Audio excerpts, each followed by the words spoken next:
sa isang kasalanan naman ginawa. O Crisostomo Ibarra, aking sinta, labis na aking tuwa nang malaman kong hindi ka na ekskomunikado. Gumaan ang loob ko sapagkat hindi na ako mangangamba pa sa kung anong maaaring mangyari sa iyo. Hindi na akong sasaya sapagkat magkakasama na tayong muli. Ngunit ano ito? Itong nakikita ko, itong bagong mukha ng binata ang nakikita ko. Ngalan niya ay Alfonso Linares Despanada na itong narinig ko na ipakakasal ako sa iyo. Hindi maaaring makasal sa iyo sapagkat hindi naman ikaw ang mahal ko. Balak magpakasal kahit na kanino.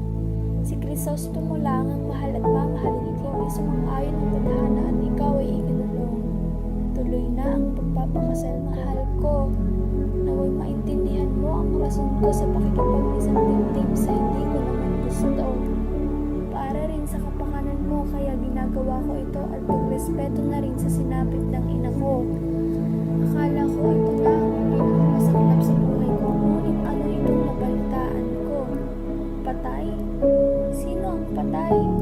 Patay na ang mahal ko? Papaano? Bakit nangyari sa ano pa ang pagpapakasal ko kung wala ka na at iniwan mo na ako?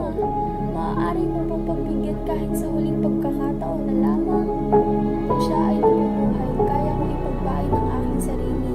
Alam ng aking puso't isipan ang kapayapaang nabubuna sa isip niya. Ngayon wala na siya. Mas pipiliin ko pang pumasok sa kumpadre o mabuhay sa lungkot at mamatay. Ama, parang awa mo na. Pagbigyan mo ang aking kahilingan.